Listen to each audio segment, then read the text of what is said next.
देखो गाइस, वैसे तो पीजीआई के अंदर ऑलरेडी बहुत सारे स्कोप हैं, पर आज से कुछ दिन पहले ना पीजीआई वालों ने एक न्यू स्कोप ऐड किया था, जिसको कि कई बंदों ने पसंद किया था और कई बंदों ने गाली दी थी। अभी पीजीआई वालों ने एक न्यू स्कोप और ऐड किया है, जिसका कि नाम हम हॉन्टेड साइड रख सकते हैं।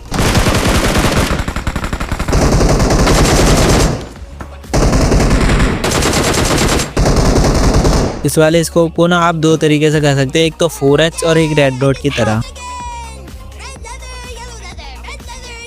अगर आप लोगों को इन दोनों स्कोपों में से कोई सा स्कोप पसंद आया हो तो कमेंट करके बताना जरूर गाइस।